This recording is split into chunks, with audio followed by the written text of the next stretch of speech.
Llevamos 25 años cuidando de tus recuerdos.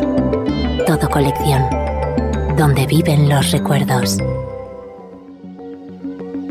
Reunir, restaurar, conservar, rescatar del olvido, preservar la gran historia y las costumbres más cotidianas. Detrás de cada colección hay una sensibilidad especial, sentido del deber, constancia y un mar de anécdotas e historias dignas de escuchar. Bienvenidos a Todo Colección, el podcast de los muy ilustres coleccionistas. Cumplir 100 programas.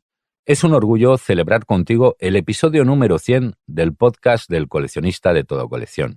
Semana tras semana, desde la primavera de 2020, hemos intentado aproximarte al perfil más humano de nuestras celebridades particulares. Durante 100 episodios hemos reunido para ti una compilación única con referentes de las muy diversas culturas del coleccionismo.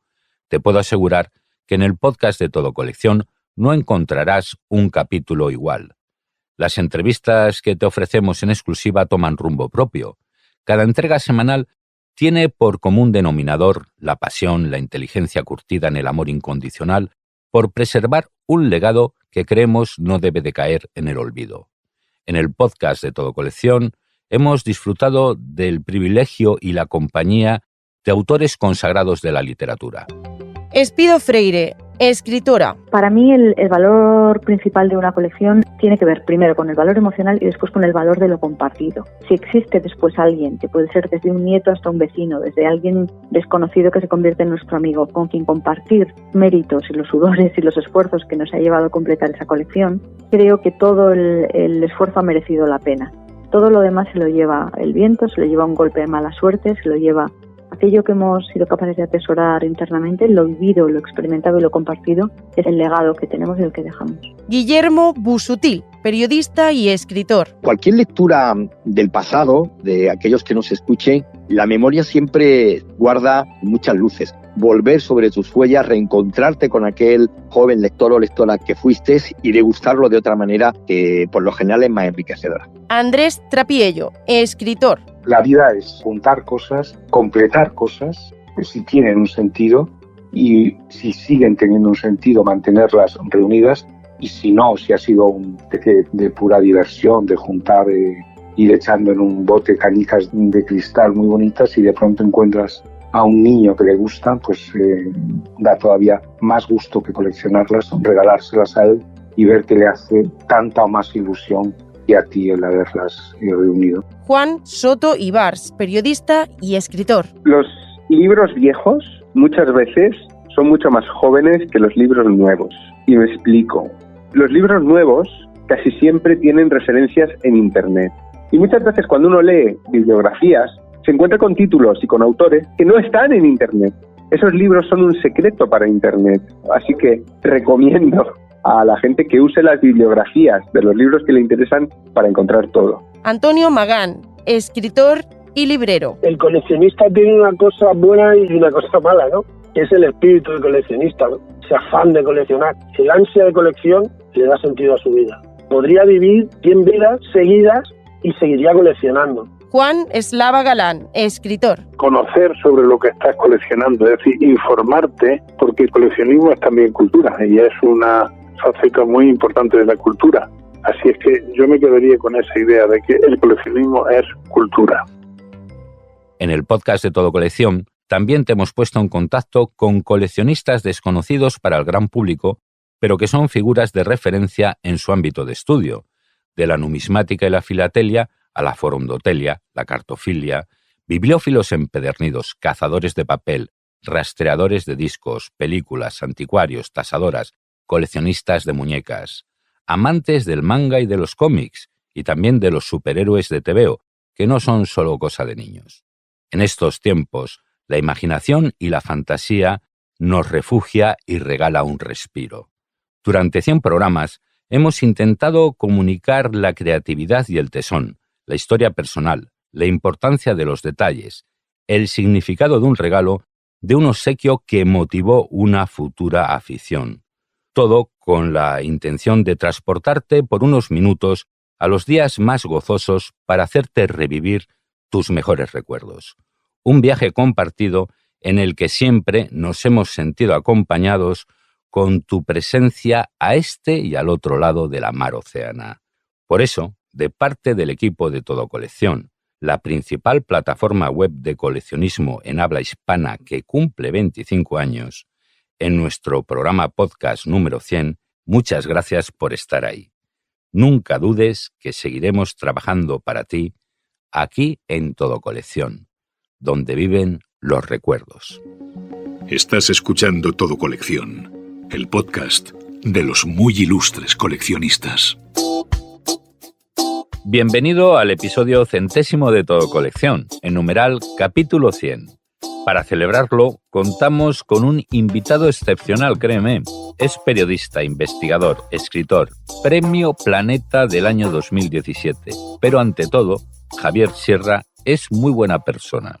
Buenas, Javier. Gracias por atendernos en el podcast de Todo Colección. Es un placer y aprovecho para felicitaros por estos 100 podcasts que son todo un hito en la historia de este género. Pues sí, llevamos aquí un buen repertorio de coleccionistas interesantes. Javier, desde muy joven te sentiste muy atraído por el misterio. Fuiste una persona muy precoz. Las lecturas, ¿cuáles fueron las primeras lecturas las que te marcaron de verdad? Yo fui sobre todo niño de biblioteca pública. Mis padres eran una familia muy sencilla, muy normal y no tenían un presupuesto muy grande para invertirlo en comprar libros. Aunque había libros en casa y había novelas sobre todo clásicas que encantaban a mi madre y allí yo tenía al alcance desde Los Tres Mosqueteros hasta La Isla del Tesoro, lo cierto es que fue en la biblioteca pública donde fui descubriendo mis primeros héroes de ficción. Ahí leí buena parte de las novelas de Julio Verne, leí casi todas las novelas de Agatha Christie y de Arthur Conan Doyle, de Sherlock Holmes y, por supuesto, mucho antes planeé por los grandes héroes del cómic, los Asterix y Tintines preceptivos, y no digamos ya otros de cómic más europeo, quizá menos conocido, como Las aventuras de Iznoguz, pues me fueron introduciendo en paisajes y en personajes de lo más dispar. Así que mi vínculo y mi gratitud es sobre todo con esas bibliotecas públicas de las que, por cierto, en España podemos presumir. Pocas veces se dice, pero España probablemente sea el mejor país de la OCDE en ratio de bibliotecas por población. Las hay de todo tipo, las hay públicas del Estado, las hay municipales, las hay privadas, las hay de toda clase y muy especializadas también, pero siempre hay una cerca de todo lector. Y desde luego a mí me pilló una muy buena cerca. Y también alguna biblioteca con tu nombre, dicho sea de paso. Bueno, esa biblioteca muy buena que me abrió el mundo, el universo del libro, hoy por avatares del destino y del tiempo, lleva mi nombre. Es verdad que no es común que un escritor vivo tenga una biblioteca pública del Estado a su nombre, ¿no? Pero bueno, eso nace de un cariño mutuo de la institución hacia mí y, por supuesto, mío hacia la institución. Y es el lugar, además, donde se está depositando como si fuera una gran colección todas y cada una de las ediciones internacionales de mis libros, de las versiones de mis libros, incluso de mi trabajo en el mundo audiovisual, para que a futuro, cuando yo ya no esté, cuando yo ya sea un objeto de colección para terceros, alguien pueda tomar la lista de esa biblioteca, la Biblioteca Pública Javier Sierra de Teruel, como referencia. ¿Conservas algún juguete de la infancia? ¿Con qué jugabas de chaval? Conservo poco porque mis padres se mudaron en varias ocasiones de casa y de ciudad. Y sí recuerdo muy bien que la peor de aquellas mudanzas fue la que hice dejando mi Teruel natal para irnos a Vinaròs, a Castellón, cuando yo estaba a punto de cumplir 15 años. Y en ese momento mis padres me dijeron que ya me estaba haciendo mayor y que por lo tanto tenía que elegir qué cosas nos llevábamos a la nueva casa y debía desprenderme de muchos de los juguetes que me habían acompañado durante mi infancia. Fue un momento muy duro, muy complicado, porque uno nunca sabe qué elegir, de qué juguete desprenderte en una circunstancia así. Y una de las cosas que me llevé, y me alegro de haberlo hecho, es la base espacial de los clics de Famóvil, que es una especie de octógono tipo platillo volante, muy propio con los intereses que desarrollaría después de adulto, absolutamente maravilloso, de aquellos Famóvil, que es como los llamábamos entonces, o clics, que me acompañarían durante tantos años. Un regalo, un obsequio que haya sido el motivo de ponerte a coleccionar. porque te suponemos coleccionista. Bueno, ha habido varios regalos que me hicieron empezar a colecciones. La primera colección que yo tuve fue una colección de calendarios de bolsillo, que guardaba en una caja de puros de mi padre. Y aquella caja servía de archivador y yo tenía una larga colección, pues desde los años 50, porque me había hecho con algunos ejemplares muy antiguos que tenían mis abuelos, de esos calendarios que nos echábamos en la cartera todos antes cuando no teníamos móvil para mirar la fecha, y que llegó hasta el tiempo que estuve haciendo esa colección, que debió truncarse hacia el año 79-80. Esa fue la primera colección. Y después ha habido otras más pequeñas, no muy obsesivas, porque para ser buen coleccionista tienes que ser obsesivo, pero algunas colecciones, por ejemplo, de vanitas de cerámica, de estas calaveras que ahora ya son comunes, pero eran muy famosas en su momento en México, ahora ya se están haciendo en Talavera y en otros lugares, que son cráneos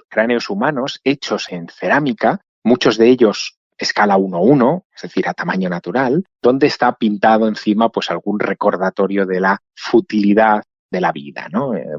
Esas vanitas a mí me han acompañado también durante mucho tiempo, sirven para separar secciones de libros en mi biblioteca en algunas secciones, ¿no? Y me recuerdan que efectivamente todo pasa.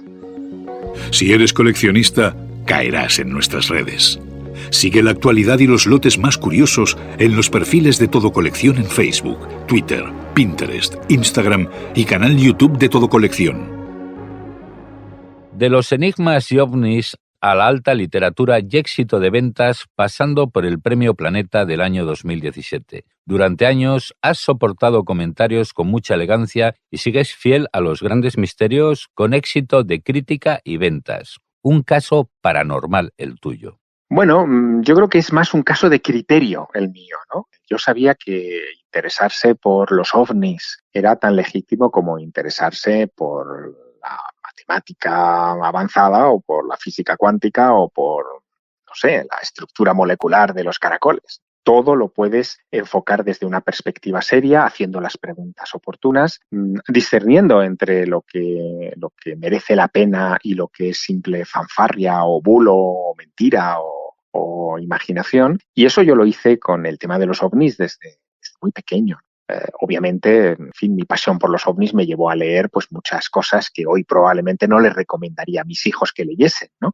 Porque están superadas o porque son deliberadamente falsas. Pero hay otras que siguen siendo interesantes y en mi biblioteca, que es amplia en ese sentido y se sigue nutriendo todavía hoy, pues hay obras sobre ovnis donde encontramos autores como Carl Sagan, que en su momento, a raíz de una conferencia internacional sobre esta cuestión que hizo en la Universidad de Cornell, reunió a los principales astrónomos, físicos y expertos en fin, cuestiones vinculadas con la posible existencia de extraterrestres de su tiempo, ¿no? Y hablaban y daban la suya a ese respecto. Por lo tanto, yo creo que no hay fíjate lo que te digo, ningún tema despreciable. Todo depende de la óptica que se aplique. Y yo ahí siempre he intentado mantener mi rumbo. Obviamente siempre ha habido, en fin, el típico comentario de mira que se dedica este chaval, pero como yo ya estoy acostumbrado desde niño que en mi entorno, profesores o mis padres o gente de la familia digan, pero hombre, ¿cómo le dedicas tanto tiempo a eso de los ovnis?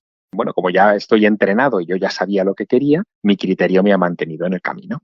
Los coleccionistas tienen un punto friki, bien sea por excéntricos o porque practiquen desmesurada y obsesivamente una afición. ¿Cuál es tu percepción del término friki? Aquí estamos llevando una particular encuesta. Bueno, yo creo que friki es un concepto que tiene una ambivalencia, ¿no? Por un lado, el que se sabe friki, el que sabe que se está ocupando de un tema que no es mainstream, como dirían los anglosajones, que no interesa a la mayor parte de la población, sabe que él está cumpliendo una función que incluso va más allá del coleccionista o del interesado, es una función social, está preservando o ayudando a preservar con su actitud y con su pasión un campo del conocimiento. Pero visto desde fuera, visto desde el mainstream, visto desde la generalidad, friki se utiliza con un tono despectivo. Mira a ese que se ocupa de esa cosa tan rara, ¿no? O que colecciona esas cosas tan particulares que no le interesan, entre comillas, a nadie. En realidad, esa actitud yo creo que es una falta de conocimiento, ¿no? Lo que denota es una falta de conocimiento también algo de supremacismo intelectual, que en fin, creo que deberíamos cuidarnos mucho de practicarlo, y un complejo de superioridad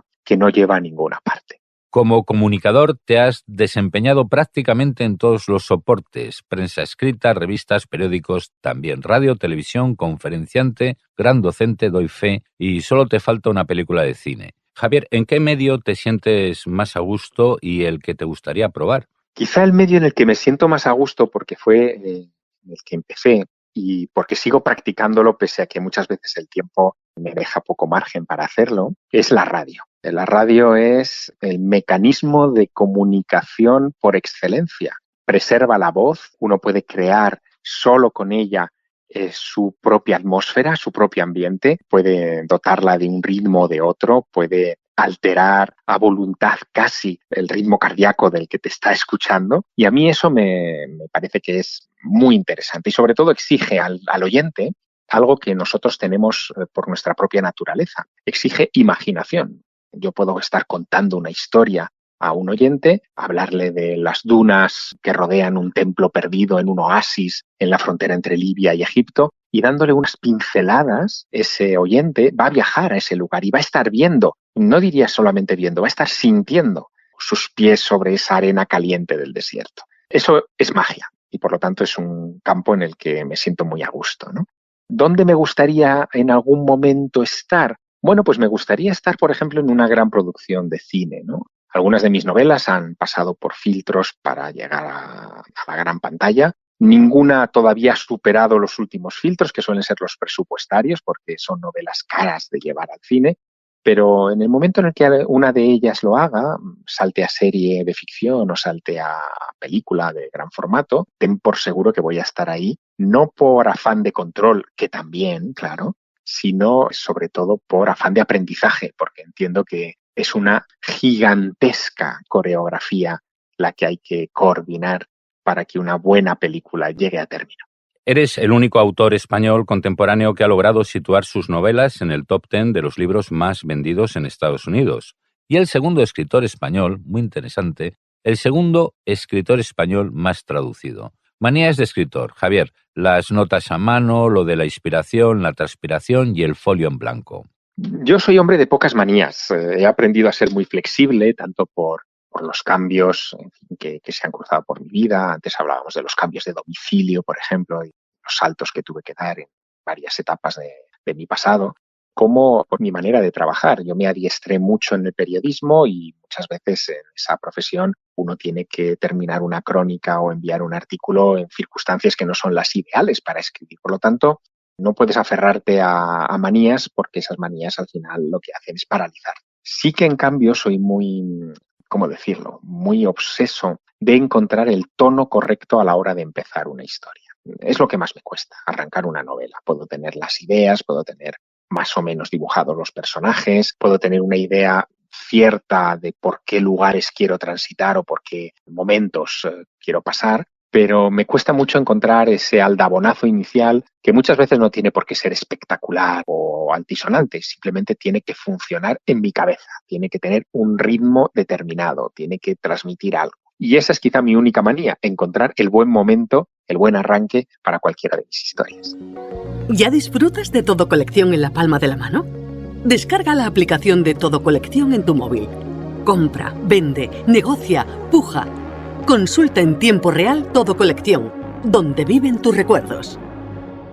En el episodio número 100 no puede faltar un cálido, muy cálido saludo para los hermanos hispanoamericanos y todos los hispanoparlantes que escuchan el podcast de Todo Colección en países como México, Chile, Argentina, Colombia, Panamá. ¿Qué opinión tienes de la proyección de la lengua española en el mundo? ¿Qué opinión voy a tener? Es probablemente una de las fuerzas de nuestra especie en estos momentos, ¿no? La lengua española. No has citado en la lista los más de 50 millones de hispanohablantes de los Estados Unidos. Es decir, hay más gente en los Estados Unidos de América que en España hablando español, ¿no? Y eso nos da una idea de la buena salud de nuestro idioma, pero también refleja algo más. No solo tiene que ver con circunstancias geopolíticas del pasado, ¿no? También tiene que ver con la flexibilidad y la capacidad que tiene la lengua española para expresarse. Hay muchas lenguas, evidentemente, alrededor del mundo, muchos idiomas de todo tipo, pero uno de los más complejos, completos y que tiene más mecanismos de evocación en la mente del que lo practica es el español. Y yo creo que esa es la clave del éxito de nuestra lengua. Es muy buena para contar historias, quizá la mejor, y no es tan buena para hacer libros de instrucciones. Javier, de tus libros cuesta desprenderse. Aquí en Todo Colección, tus títulos vuelan. Son muy seguidos: los tomos de La Ruta Prohibida, La Pirámide Inmortal, La Cena Secreta y de La Dama Azul, de la que hay varias ediciones. En Todo Colección también se venden libros nuevos como El Fuego de Pandora, tu última novela, que por cierto comienza con una carta postal. Bueno, a mí lo que más me gusta de Todo Colección es que puede permitir a esos lectores, en fin, más atentos, más meticulosos, que quieran seguir mi trayectoria desde el inicio, les permite encontrar diversas ediciones de algunas de mis obras que han experimentado evolución a lo largo del tiempo. No son muchos o no somos muchos los autores que nos permitimos el lujo de reabrir un manuscrito o un texto una vez publicado, ¿no? Pero yo lo he hecho en dos ocasiones importantes. Una fue con La Dama Azul, que es una novela que publiqué en 1998 en Martínez Roca, que era una editorial que por entonces acababa de comprar el Grupo Planeta. Y la versión inicial de aquella Dama Azul sufrió una gran transformación 10 años más tarde, cuando decidí revisarla de arriba abajo de cara a su edición en inglés. Y quise publicar esa revisión también en español, y ya Planeta publicó lo que de momento es la versión definitiva. Pero hay lectores que pueden acudir a Todo Colección y buscar la edición del año 98, también la edición 2001 que se hizo en bolsillo de aquella obra, y compararla con la última de Planeta y ver en qué ha evolucionado la obra y, por lo tanto, en qué he evolucionado yo como autor, y se llevarán algunas sorpresas, ¿no? Lo mismo pueden hacer con El secreto egipcio de Napoleón, que es una novela que yo publiqué en 2002, pero que en 2014 revisé para convertirla en La Pirámide Inmortal. Y ahí los cambios que apreciará un buen coleccionista y un buen lector, en fin, casi un buen investigador literario, son mucho más profundos, porque hubo incluso cambios en la estructura, hubo una trama de personajes que desapareció de la novela original a la nueva en aras de una claridad expositiva del mensaje principal de la novela. Y todo eso, pues se puede seguir gracias a que esas obras han pasado por imprenta y se han convertido en objeto de colección. Por mundo recorrido no te falta. En tus viajes te das tiempo para visitar, además de los museos, los monumentos, también pasarte por rastros anticuarios, librerías, mercadillos. Y la pregunta concreta es si alguna vez te has encontrado con un objeto que te haya inspirado una historia. Claro que me lo permito. Es más, me lo anoto como obligación antes de viajar a un país nuevo o de pasar unos días o, en fin, una temporada en una ciudad distinta a la habitual. Suelo enterarme efectivamente de dónde están los mercadillos, los rastros, las librerías de lance, de segunda mano, porque en ellas voy a encontrar algo más que el objeto curioso, descatalogado, que siempre es interesante echar en la maleta y traer de vuelta a casa. En ellos voy a encontrar una especie de autorretrato de lo que es la sociedad de esa ciudad, ¿no? En qué libros se han detenido en el pasado y después se han desprendido de ellos, o qué objetos en su momento fueron tendencia y se convirtieron en los más populares y, por lo tanto, los más frecuentes también y fáciles de encontrar en un mercadillo. En fin, todas esas cosas hablan mucho. Y me anoto otra cosa más, que no tiene que ver con Todo Colección, pero sí con mi manera de enfocar los viajes. Siempre visito los cementerios de esos lugares, ¿no? Porque ahí también hay mucha información sobre el tipo de familias, de inquietudes por lo trascendente que puedan tener. En fin, hay muchísimos datos en un cementerio más allá de los meramente necrológicos, que son importantes, desde luego, para un escritor. Y a la pregunta de si alguna vez he encontrado algún objeto que me haya inspirado una historia, debo responder que sí.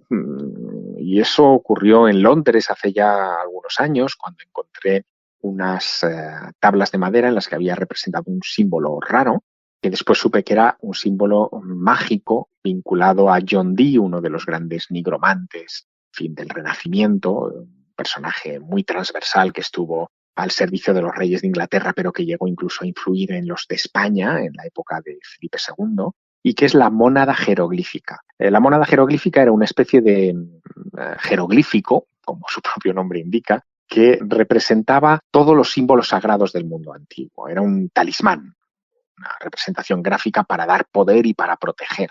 Y ese objeto terminó cumpliendo un papel importante en una de mis novelas, en El Ángel Perdido. Tanto es así que cualquiera que se acerque a cualquiera de las ediciones de esa novela va a encontrar representado en la portada del libro la mónada jeroglífica que encontré en aquel mercadillo de Londres. ¿Para cuándo una novela protagonizada por un coleccionista? Es un género tentador. Pues tomo muy buena nota. Un coleccionista es un personaje perfecto, porque puede transitar por tantos mundos como el autor desee y puede llevarte a tantas épocas como se necesite. Así que no lo voy a desdeñar. Tomo buena nota de ello y a lo mejor en la que estoy pergeñando ahora, que necesito algunos personajes, termino incluyendo un coleccionista.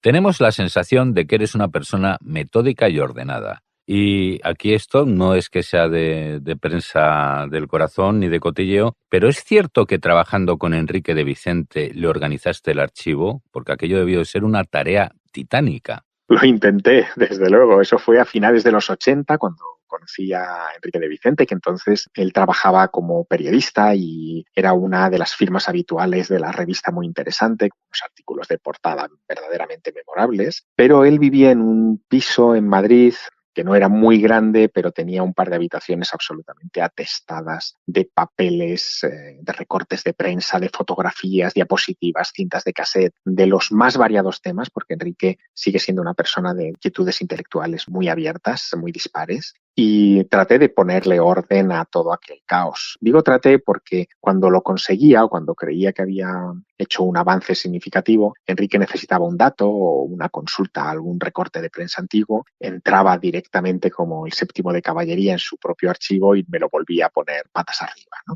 En fin, fue un trabajo de Sísifo muy complicado, pero fue un proceso de aprendizaje en mi época y con la edad que yo tenía cuando conocí a Enrique verdaderamente inolvidable. Javier, ¿tienes un gabinete de las maravillas? Yo diría que para mí, claro, desde mi punto de vista, toda mi casa es una pequeña Wunderkammer, ¿no? Una cámara de las maravillas. Está llena de no solo de libros, sino de objetos, por ejemplo, entre los libros que son recuerdos de mis viajes, ¿no? Puede uno encontrar desde una pirámide o la réplica de una pirámide a una pequeña pieza de un coleccionista arqueólogo regalada en Perú o en Bolivia, ¿no?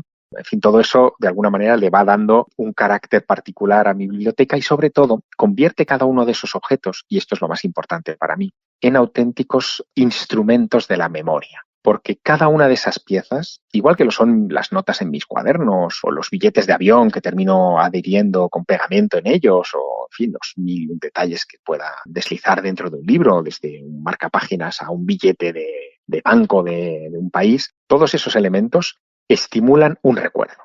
Me llevan inmediatamente, como si fueran una máquina del tiempo, a ese momento del pasado en el que yo lo tuve, lo adquirí o lo traspapelé en alguna de las obras de mi biblioteca. Así que son importantes, evidentemente. Pero además de eso, yo sigo siendo coleccionista de revistas, no de todas, pero sí de algunas revistas, de algunos títulos. Yo empecé siendo lector de Muy Interesante, por ejemplo, cuando se lanzó en 1980 y todavía persigo algún número por ahí perdido. También de boletines, que serían un poco, para los oyentes más jóvenes de este podcast, los predecesores de los modernos blogs de Internet. Bueno, pues boletines que se hacían en asociaciones o en pueblos o en lugares pequeños sobre los temas que a mí me interesaban y de los que tengo una enorme colección de la que falta algún número. Y luego también me gusta coleccionar de vez en cuando sellos de caucho, que esto es una cosa muy curiosa, ¿no? Sellos que hayan sido ex libris, por ejemplo, ¿no? Ex libris curiosos o incluso matasellos de ediciones filatélicas, pero el sello original, ¿no? El sello de caucho original, pues también me suelen interesar y suelo adquirirlos y los guardo para horror a veces de mi familia, que no sabe qué hacer con tanto cachivache alrededor. Qué curioso. ¿Cómo ves el futuro del libro? ¿Papel, electrónico, audiolibro? Bueno, es un futuro expandido y yo creo que es lo que está ocurriendo ahora mismo. Ya nos estamos dando cuenta todos, ¿no? Que el libro en papel no merma, no va a mermar tampoco, pero en cambio se está expandiendo gracias a otros soportes como puede ser el audiolibro o puede ser el libro electrónico. Por lo tanto, aquí lo que hemos hecho en el mundo de la transmisión de lo literario es ampliar horizontes. Ahora bien, si lo piensas por un momento, lo que da una satisfacción más allá del momento de lectura, del goce de la lectura de un texto, es poseer la edición en papel.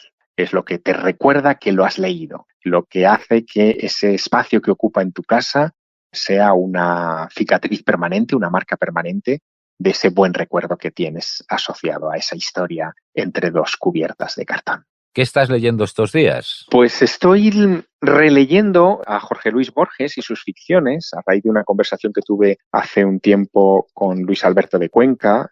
En fin, es uno de los grandes poetas intelectuales de este país y me recomendó que le echara un vistazo a uno de los cuentos de las ficciones de Borges. No encontraba mi libro en la biblioteca, a veces esto también pasa, los libros tienen vida propia y se esconden, sabe Dios dónde, y tuve que volvérmela a comprar, que también es algo que en mi caso sucede de vez en cuando, ¿no?